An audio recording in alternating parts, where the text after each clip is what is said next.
Welcome back to the Degen crew. Alright, here's an update on the last video I filmed. The last video was, will a MicroStrategy have to sell some Bitcoin or not? And here's what they did this Sunday.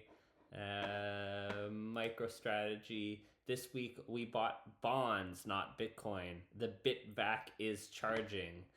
So normally MicroStrategy announces on, or Michael Saylor announces on Saturday or Sunday what they're about to do, and then they also announce on the Monday whether or not they bought, sold, or what they've done.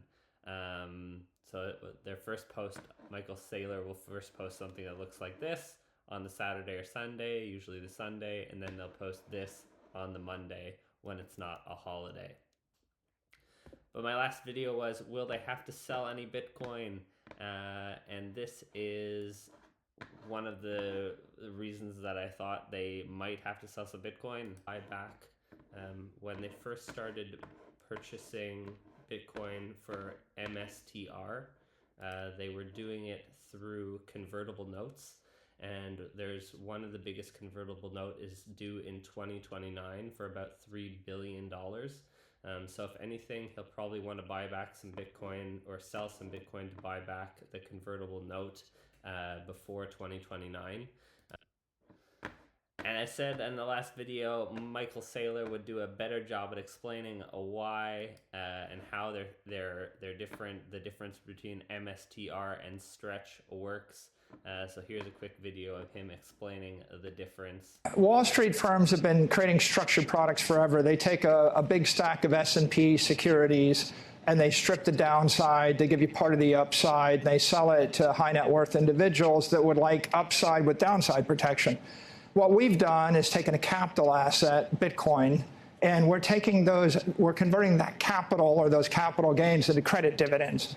So we think Bitcoin's going up more than the S&P index over time. We expect 30%, but it doesn't matter if it's 10 or 20%. We can pay 11.5% dividend on a preferred stock, a credit dividend, because that represents a fraction of the long-term capital gain that we're expecting. And so if you're disciplined about the way that you convert a capital gain into a credit dividend, the capital gain is unrealized, the credit dividend becomes return of capital and is tax deferred. So digital credit is really synthetic yield, where we're extracting the first 11.5% of our expected capital appreciation of Bitcoin. We're remitting it to the credit investors via an over-collateralized preferred stock. If you've got money you don't need, or you need it in the next 4 years, you either put it in a money market and you get 3.5% taxable, or you put it in digital credit, you get 11.5% tax deferred. So if you're a crypto believer and you have working capital, you want to buy digital credit because you get paid 4 times as much after tax. And it's Thank you, Michael, for explaining that way better than I would. So what happened was on Saturday, Michael Saylor announced, this week we bought bonds, not Bitcoin. The Bitback is charging. So into my prediction, on my last video, I said all these predictions were up about 100%. I was buying the no, they would not be selling any Bitcoin. But as per, this was the last weekend leading into the first week of June. And if they had to sell their Bitcoin, or if they were purchasing their bonds or whatever they were going to do, they would announce it on Saturday and or Sunday, and then do the official announcement of what they did on Monday. And I was saying these positions were up 100%, so I didn't want to hold on to that risk, specifically because they were all up 100%. Specifically the December one, I was saying that I might add to the May and or June. But yeah, the December I had a limit sell order in around 21 cents. I was collecting rewards on that as we went along. So when you collect rewards, it looks like market rebate or holding yield. So you'll see $2. You'll see they're small amounts, but they add up over time. So I was selling, I had the limit order get filled for December. And specifically when he announced this on Saturday, or about 12 hours ago, actually might have been Sunday morning, When he announced this 12 hours ago, in the announcement, he didn't say how they bought back their bonds. So I'm waiting for Monday to see how they bought back their bonds. For example, the announcement on Monday, I'm looking for something. MicroStrategy has acquired X amount of bonds by selling X amount of Bitcoin, or by selling X amount of common share, or by using cash that they had on hand. I'm curious to see if they announced how they purchased back their bonds. But because the price of these didn't move, the nose for the May 31st and then June 30th, I wasn't 100% sure that they would purchase their bonds back right away. I was just taking my risk off the table for this weekend, as also they have a dividend due at the end of the month. Buying back their bonds just makes their balance sheet look better. I believe they're convertible bonds, meaning there's a huge amount of debt that comes due in 2029. But I took these because they didn't move. I ended up selling the May and the June because they were all still up 100%. I'll wait for Monday to see if they sold Bitcoin to purchase these bonds, and if they did not, if they did sell Bitcoin, these will all resolve to yes. And in which case, it was good of me to take the risk off the table. If they don't announce how they purchased the bonds, which I assume they will, and if not, it'll be in a disclosure soon. But if they don't announce it if they do announce it on Monday that they did or didn't sell Bitcoin, then I'll actually be purchasing these back, specifically the May and the June and the December, if they did or didn't sell Bitcoin to purchase these bonds. So yeah, that's the update on will MicroStrategy sell any Bitcoin. It played out a lot faster than I thought it would, specifically for purchasing their bonds back. Like I said in the last video, it was going to be interesting to see how, because Michael Saylor announced on their last earnings call that they might sell some Bitcoin. And I wasn't sure if that was the game plan, just to prep the market for a potential sale. But there was also talk of them potentially buying bonds back. But again, they had until 2029 to start doing that. So the question was, would they announce this just to prep the market? And will they sell Bitcoin? Will they announce they sold Bitcoin tomorrow? Actually, now that I'm talking about this out loud, I should probably be buying the yes just for the day.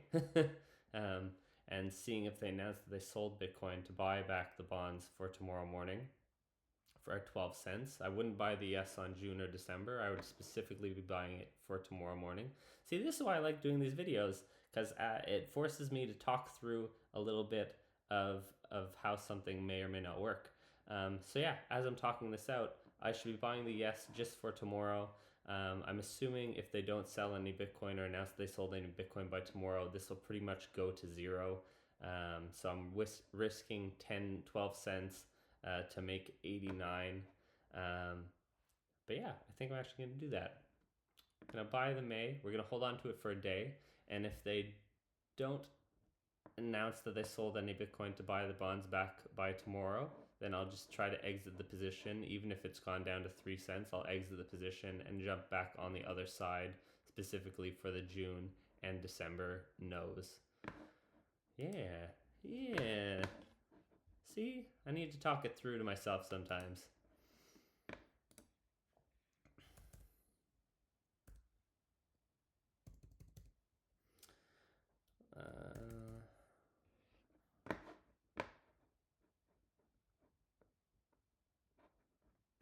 Just going to see how liquid this is.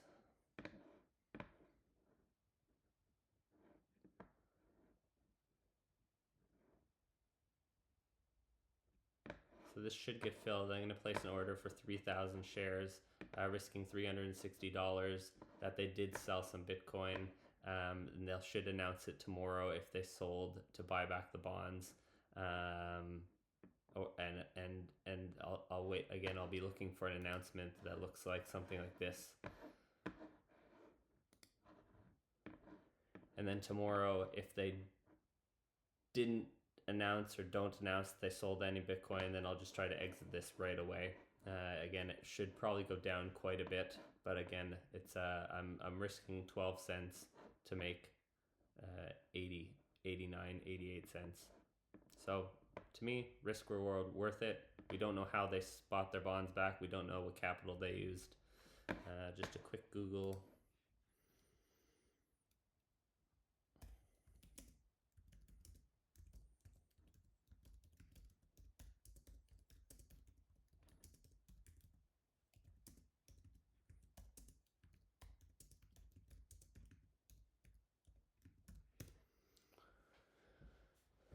I've had a bad habit of sometimes jumping into positions before doing at least one quick Google search.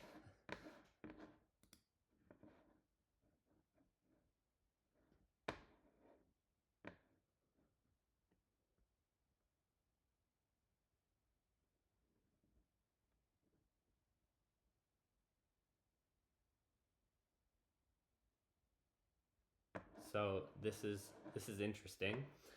MicroStrategy, now doing business as strategy, repurchased 1.5 billion of its outstanding 2029 convertible senior notes for roughly 1.38 billion, securing a discount. So they bought their bonds back at a discount. They funded the early retirement using a mix of corporate cash reserves, capital from their at the money ATM equity offering program, and potential Bitcoin sales.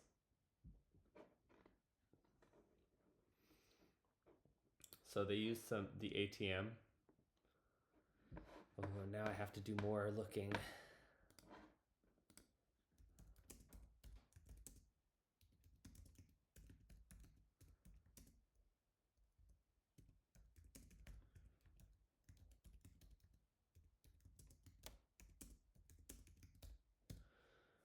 I think it's unlimited, but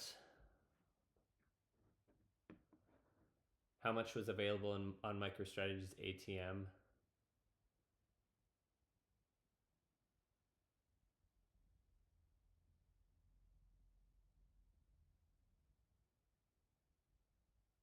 So they had 51.5 billion in authorized but unsold capacity across its various at the money ATM.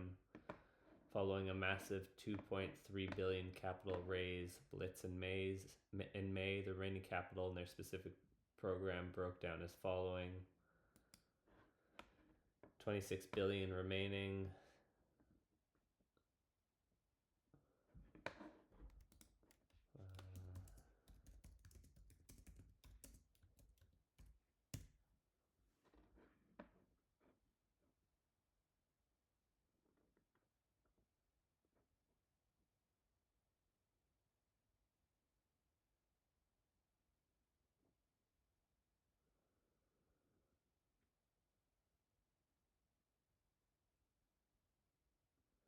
May 18th, 2026, the company formally reported that it used at the money proceeds to purchase 24,000 Bitcoin for $2 billion. So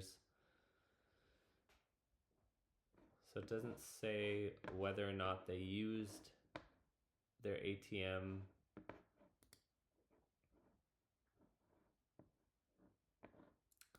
So my guess is they probably used their ATM. They probably, based on my last videos, I don't think they would have sold Bitcoin necessarily to fund this, because I think the Bitcoin would have had to be in more of a profit to sell to have like a tax deferred capital gains. Yeah, we'll take a small risk here. Risk $120 to make 1,000. We'll see if they announce tomorrow that they sold some Bitcoin to purchase back their bonds.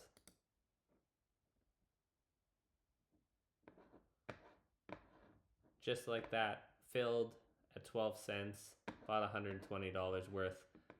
Because I'm not sure if they sold some Bitcoin, but it's worth the risk reward. I will find out tomorrow.